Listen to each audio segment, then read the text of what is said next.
aqui com mais um Papo Suprem, um programa da TV Suprem, veículo de comunicação da União Planetária, pioneira em comunicação positiva no Brasil. Aqui a comunicação é sempre elevada.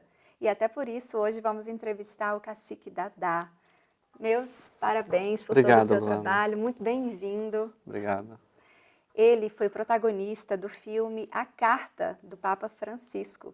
E é sobre isso e muitas coisas que vamos conversar aqui hoje. Cacique Dadá, mais uma vez, muito bem-vindo. Eu gostaria que você falasse um pouquinho de você, da sua tribo, da sua aldeia. Me fala um pouquinho. Muito obrigado pela oportunidade, de estar aqui somando e trazendo o nosso clamor, nossa voz, nossa esperança, do nossa aldeia, do nosso território. Isso é muito bom. Terra Indígena Maró, ela está no município de Santarém, o estado do oeste do Pará. Nós somos paraense. Eu sou da etnia Borari, o meu território ele é composto por 3 aldeias, a aldeia Novo Lugar, que é a minha aldeia do povo Borari, a aldeia Cachoeira do Maró, que é do povo Arapiuns, e a aldeia São José 3, que é do povo Arapiuns. A nossa terra ela tem 42.372 hectares de terra. É uma terra muito sagrada, muito rica, portanto que nós defendemos vida, que ali está cheio de vidas, E vidas da floresta, árvores, animais, rios e igarapés, então enormes vidas que estão ali. E nós, povos indígenas, que cuidamos da floresta, que falamos o clamor dela, o clamor da terra, nossa mãe terra. Então nós transmitimos para a sociedade esse conhecimento que nós temos cultural e religioso do nosso povo. E as crenças religiosas de vocês? As nossas crenças religiosas, elas são umas crenças muito ricas, muito vivas. Portanto, é que sou muito grato à minha mãe. Quero frisar o nome dela, que eu falo com muito respeito a ela. Maria Edith Alves de Souza, minha herdeira, minha guerreira. Porque ela é a única parteira da aldeia. Ela quem faz o parto de todos os indígenas que venham nascer. Os que nascem na aldeia, ela quem parteja. Então, sou muito feliz a ela, muito grato a ela. Nós acreditamos, nós vivemos e acreditamos nos seres invisíveis da floresta. Porque a árvore, o ser humano não consegue entender quando ela está falando. Então, existe um ser que fala em nome dela, que são os seres invisíveis. E nós indígenas, eu enquanto cacique indígena e os nossos pajé, escutam, entendem e compreendem a floresta, a natureza.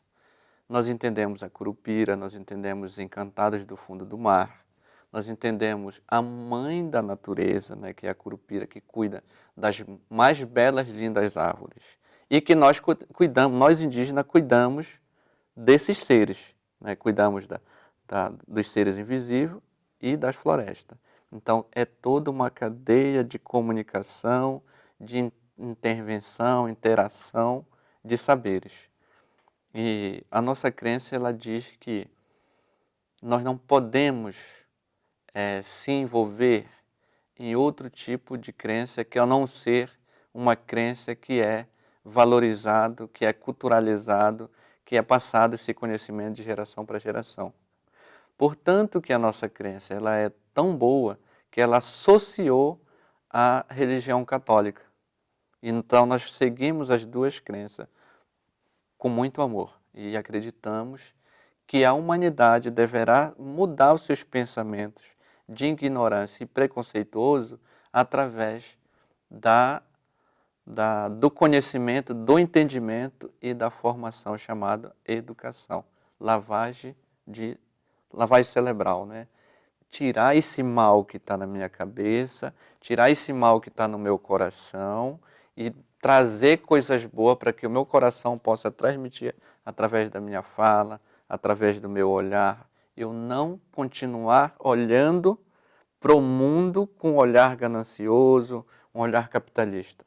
Não, eu tenho que aprender a ser grato pelo aquilo que tenho.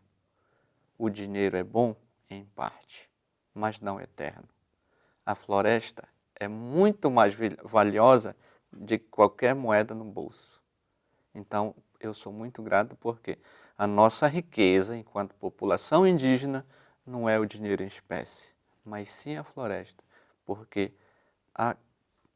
na nossa crença nós dizemos que a floresta ela é a nossa casa. Dou como exemplo de casa. Na nossa casa nós temos o nosso quarto, a nossa sala, o nosso banheiro, o nosso jardim na frente, o nosso chuveiro, nossa piscina. Na floresta nós temos a planta medicinal, a planta frutífera, o igarapé, que é a piscina, o rio, que é a piscina, o lago, que é a piscina, e que neles tem o peixe, o tracajá, o peixe-boi, a tartaruga, todos um monte de seres tem ali. Então, a floresta, ela nada mais é que a nossa casa. E nós precisamos cuidar da floresta como o nosso quarto de aconchego. É tão bom a gente entrar no nosso quarto e tu ter toda a liberdade, poder dormir, poder sonhar o teu futuro. E assim é tão bom você chegar no meio da floresta e você abraçar uma árvore e você se sentir bem e dizer para ela assim, ó, eu estou vivo junto com você. Isso é muito legal. Então, na nossa cultura enquanto indígena, a gente respeita muito ela. E a Igreja Católica, ela vem também falar da humanidade com associamento à própria floresta, à biodiversidade, né? Não é à toa que o Papa Francisco diz assim, deveremos cuidar mais da casa comum. O que é a casa comum? É tudo isso que eu estou falando. Esse é o comum de todos, né? Isso é para o bem de todos. Então, Papa Francisco, na carta Laudato Si, que no qual é o documentário, ele vem justamente falar porque ele está muito preocupado com as crianças. Criança é o nosso futuro, né? E nós, indígenas, também estamos preocupados com isso. Então, essa interação de pensamento, de planejamento para o futuro, associou o nosso conhecimento indígena com o conhecimento da Igreja Católica através do Papa Francisco. E a crença, as tradições dos povos originários são as mais sábias, porque não é predatória. A relação de vocês com a natureza não é predatória, não é sanguessuga. Vocês tratam tudo isso de uma forma cooperativa e harmônica, não é?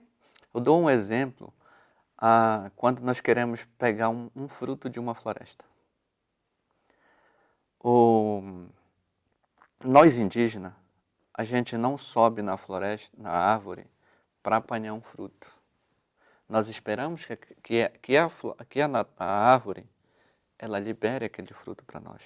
Então nós esperamos ela amadurecer, cair e a gente vai lá junto. Confia no tempo certo da natureza. Confiamos no tempo certo. É como se fosse a mãe dando luz a uma criança. Portanto, que nós não somos a favor que uma mulher seja operada para dar luz em uma criança. Nós esperamos que ela tenha toda aquela passagem de ritual, né, para ganhar aquela criança. Então, assim nós comparamos a vida de um ser humano com a vida da floresta. Então, nós devemos respeitar todos os momentos que ela nos oferece. Perfeito. E Dadá, você participou do filme A Carta do Papa Francisco. Por que você, Dadá? Por que você foi escolhido? O que você faz pelo seu povo? Qual é o seu trabalho lindo? Pois é. Tem uma coisa que eu aprendi com meus bisavós, paterno e materno, que eles diziam o seguinte, para a gente ser um bom líder, a gente temos que trabalhar duas coisas na nossa vida. Ser transparente e claro, né? E ser humilde. Não adianta outra coisa pior, que eu não gosto de falar de coisa ruim. Não é meu lugar. A minha história chegou até os assessores do Papa Francisco, né? Através de um grande amigo chamado Tim, né? Que é holandês, é criminólogo, mora na Holanda, e participou de uma reunião de assessores do Papa Francisco, porque os assessores do Papa Francisco no Vaticano estavam dizendo, olha, o Papa Francisco escreveu a carta Laudato Si e publicou. né? A carta está pronta, foi publicada. Agora o Papa Francisco quer recontar essa história através de um documentário, um filme. Porém, ele precisa de pessoas, de 5 pessoas que estejam fora, em diversos países diferentes. E essas pessoas, ele tem que ser humilde, transparente e uma história de luta coletiva. No meio de 600 currículos que chegaram, o meu nome foi privilegiado e passou. Pela Então, proteção ao pela seu proteção povo. à floresta, né, o meu povo e tudo mais. E aí eu assim, não tenho outra coisa a dizer a não ser gratidão por isso, né? E aí eu cuido muito disso para que eu não possa tropeçar e ir para o lado mal, para mais tarde perder uma confiança que um Estado confiou, né? Além do meu povo, além do nosso território, um Estado confiou. E aí, quando chegou a carta, uma carta dentro de um envelope, eu achei que fosse alguma coisa assim comum, né, da nossa região, mas eu nunca imaginava que era a carta do Papa Francisco. Quando chegou, eu abri o envelope, né, aí puxei, olhei aqui em cima o texto, mas já fui logo olhar aqui na assinatura, né? Quando eu aqui embaixo, assinado, eu, Papa Francisco, assino. Ah, não. Aí para mim eu comparei com, porque meu pai é morto há 38 anos, né? E aí para mim como se fosse o meu pai tivesse voltado, meu pai tivesse ressuscitado, né, dos mortos. Eu vi ele assim. Eu falei, não, eu não vou pensar 2 vezes, eu vou fazer parte dessa história, porque o Papa Francisco, para mim, ele é uma pessoa admirável, né? Pela luta que ele é, pelo que ele faz. Então, para mim, é muito legal. E aí eu não pensei 2 vezes, peguei e fui, fiz parte, mas foram momentos muito delicados. Foi 2 momentos que eu não consigo esquecer. Foi o momento que a carta chegou, e eu, para me convidando, e outro momento foi quando eu escrevi uma carta para a Mãe Terra. E aí eu quero trazer essa reflexão. Você escrever uma carta para a Mãe Terra, ela é muito mais delicada e ela é muito mais... Você recebe uma força, uma energia muito mais positiva de que você escrever uma carta de parabéns para a sua própria mãe biológica. Você vai falar mais sobre tudo isso porque eu estou muito interessada, muito interessada. Estou me emocionando a cada fala sua, mas daqui a pouquinho, depois dos intervalos. Obrigada.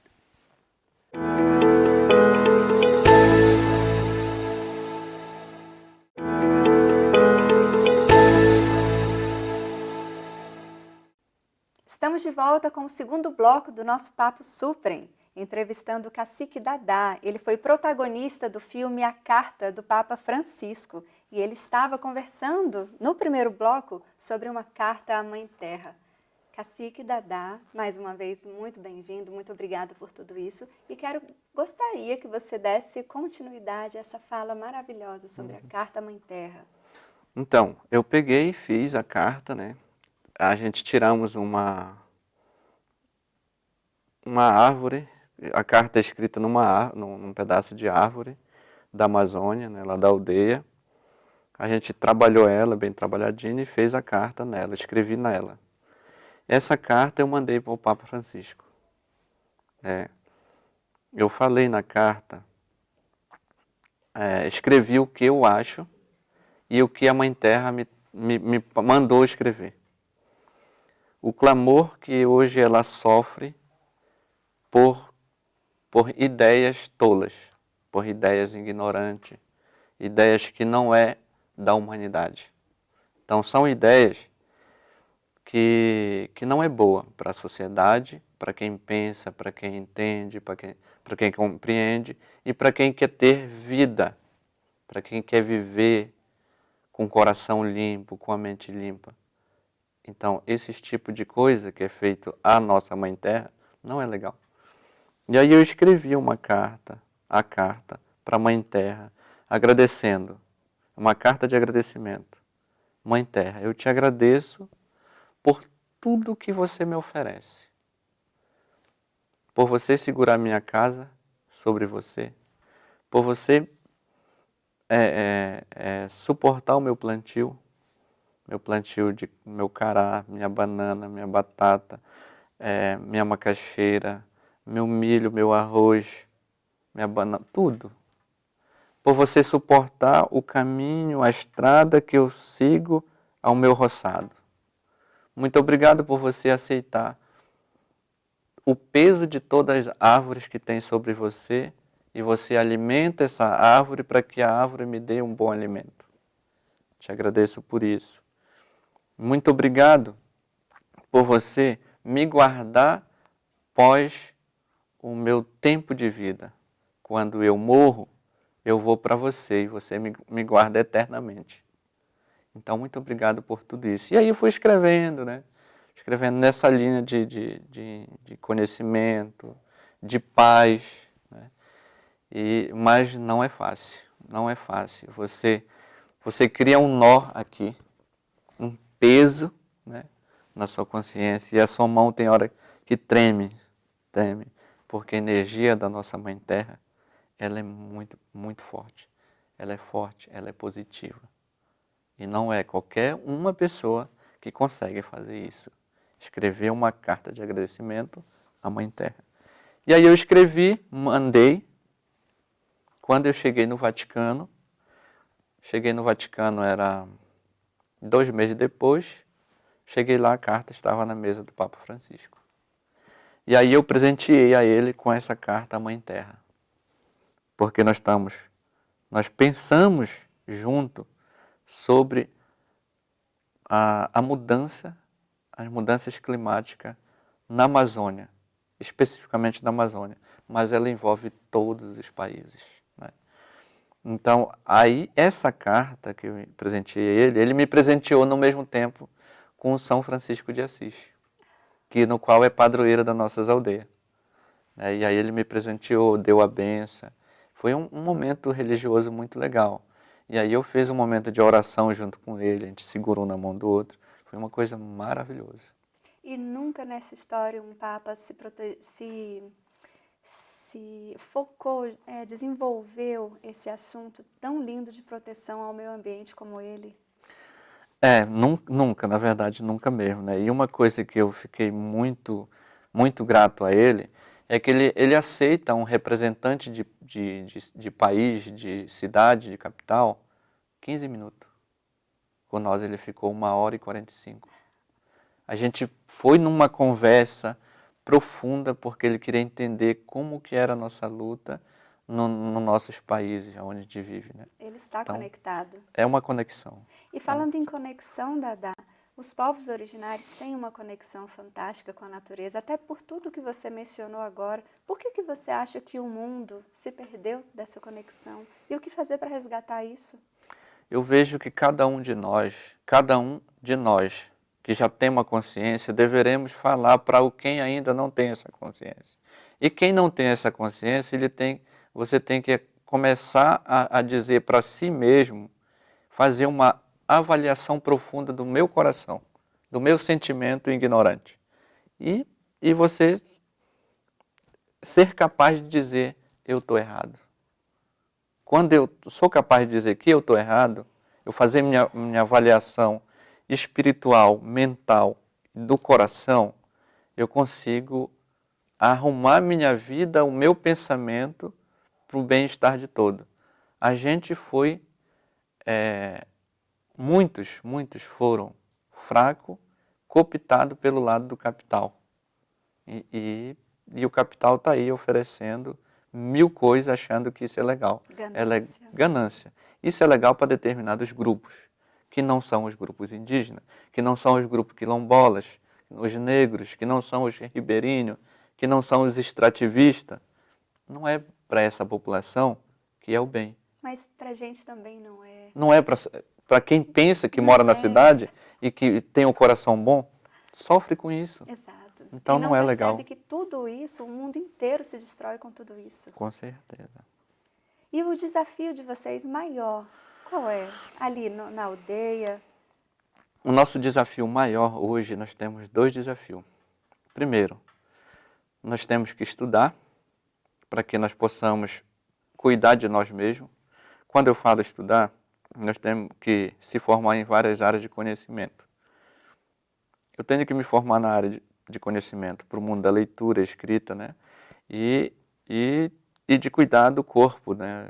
Me formar a ser um enfermeiro, a um médico, a ser um professor, a ser um ambientalista, a ser um arqueólogo. Então nós temos pessoas da aldeia que estão se formando nessa área. E o nosso objetivo maior hoje é estudo para o bem-estar de todo mundo que está ali. E tratar da saúde mental, que isso é coisa em primeiro lugar. Hoje o mundo todo, de 100, 80% do mundo todo está doente. As pessoas estão doentes psicologicamente. Porque ao ameaçar uma liderança indígena, não é aquela liderança que está sendo morta. É todo o aldeado que está ali. Ao ameaçar um negro de uma comunidade, um quilombola, um parente quilombola, você não está ameaçando somente aquela liderança. Você está ameaçando a comunidade toda de quem está em volta dele. Sim. Então, 80% da humanidade hoje está doente mental por tanta perseguição. E eu não gosto de falar dessas coisas negativas, porque coisas negativas não é bom para nós. E aí eu fico dizendo que nós devemos pensar para o bem de todos. Sim. E a terra de vocês? A nossa terra, oficialmente, ela não é demarcada. Oficialmente, né? Ela foi feita os estudos antropológicos de identificação e delimitação, foi aprovado o relatório, foi publicado no Diário Oficial da União, gerou um decreto, hoje está na mesa da FUNAI para ir para o Ministro da Justiça. Foi para o Ministro da Justiça, voltou agora esse ano, né? Nesse ano ela voltou para a FUNAI e agora ele vai seguir para o Ministério dos Povos Indígenas, no qual nós temos lá uma ministra dos Povos Indígenas, uma parenta Guajajara, Sônia Guajajara, que está lá, né? Então eu espero que seja assinado por ela a nossa portaria declaratória, que já é o segundo passo para a demarcação oficial. Se chegar lá e ela assinar, vai ser muita coisa para nós. Só que ainda temos uma outra perseguição, que é a aprovação do marco temporal. Se o marco temporal for aprovado, então já era, nossa terra não vai ser demarcada. Porque o marco temporal está dizendo, só poderá terá terra demarcada de 81 para cá, de 80 para cá, né? E a nossa terra é muito nova, o pedido de demarcação, ela veio de 2010, então é muito nova e aí a gente perde a esperança por isso. Mas o certo é que a gente não vai perder, porque nós somos unidos e nós somos por bem de todos. Então nós acreditamos na força da natureza, que nós vamos sempre defender aquele pedaço que ainda resta para nós. A gente vai defender Amém. Ela, porque a gente está todos juntos. Amém. E o maior desafio de vocês ali com a terra de vocês é qual? É protegê-lo. Protegê-lo porque em volta da terra indígena Maró, está os grandes empreendimentos, chamado Projeto de Manejo Sustentável, que não tem nada de sustentabilidade. Aí eu conto aqui um exemplo. Que manejo sustentável é esse? Se você começa a cortar as árvores a partir de 1,60 m de rodo aqui no pé dessa árvore. A partir dessa metragem, ele já começa a cortar. Sendo que essa árvore ela ainda nem deu o primeiro fruto. Ela está em processo de crescimento. Ela ainda é uma jovem, ele é um jovem, essa árvore. E as árvores matrizes, que são as de 360, 400, 280 de rodo, é aquela que já está dando frutos, essas vão cortar e vão levar. E esse manejo é sustentável? Nunca será. Então nós não concordamos com isso. Assim como fazem com os peixes dos oceanos. Exatamente. Deixa o pequeno para pegar quem tá produzindo. Está errado. E numa caça predatória, avassaladora. Prendendo. Sim. Prendendo, né? E Dadá, como é que a gente te encontra? Como é que as pessoas podem buscar você, até para que você fale mais para o mundo? Porque o que você tem aí dentro deve ser falado, deve ser publicado e deve ser tocado no coração de cada vez mais pessoas. Olha, eu tenho um Instagram, né, que a gente criou por devido à necessidade, né, de comunicar com muita gente. Claro. né, Dadá Borari, você vai me encontrar lá. Né? Tenho meu celular também, que eu posso passar, né, para encontrar mais tarde, né, através do celular. Mas eu estou na cidade de Santarém, oeste do Pará, e todo contato para chegar até mim deverá ser através da Igreja Católica, né, através da CNBB, Conferência dos Bispos do Brasil, todos eles têm a minha comunicação. Na aldeia, na minha casa, eu não tenho nenhum tipo de comunicação para o mundo, eu não tenho internet, eu não tenho nada. Eu moro no início de um garapé, que minha água não é de poço, minha água é natural, e moro lá, e tem muito peixe, muitas vidas tem lá, então eu adoro morar lá por conta disso. Não, é um silêncio total, a zoada é dos animais e de nós, só. Que bênção, Não tem Dadá. outro lugar melhor que aquele. Tá faltando isso pra gente. O mundo todo precisa cuidar, preservar disso. Dadá, foi um prazer enorme conversar com você. Foi uma grata surpresa. Foi de uma emoção enorme para mim. Eu me emocionei em vários momentos, porque a sua fala tocou profundamente no meu coração. E eu tenho certeza que tocou o coração de muita gente aqui também. Dadá, se puder dar um recado para o mundo. Bom, o meu recado para o mundo é para que nós possamos ter uma sociedade limpa, educada, depende isso de cada um de nós. Faça a sua parte. Faz como eu estou fazendo, como muitos estão fazendo. Mas vamos embora todo mundo pensar no coletivo, pelo bem-estar de todo mundo. Porque nós estamos defendendo vida. E vida precisa ser cuidada com carinho. Amém. Unidade. Obrigado. Unidade. Obrigada, Dadá. De nada, que Deus Luana. te abençoe na Muito sua obrigado. luta, porque eu sei que você tem muita luz. Obrigado. E tudo isso acontece, nenhuma árvore que não dá frutos não leva pedrada, não é? Isso é bíblico, né? Você, Isso é bíblico. você acaba sendo um pouco perseguido pela luz que você é. E isso a gente percebe o bem que você faz para a humanidade. E aí eu quero convidar todo mundo, né? Que quem ainda não assistiu a carta, ó, venha, assista a carta, né, a carta Laudato Si, e assista e compartilhe. Quem já assistiu, muito obrigado, mas compartilhe também, porque esse é um dever de todo mundo. Dadá, muito obrigada. De nada. Estamos encerrando o nosso Papo Suprem. Você pode acompanhar nossas redes sociais no canal 2 da NET TV e no YouTube. Muito obrigada e até mais.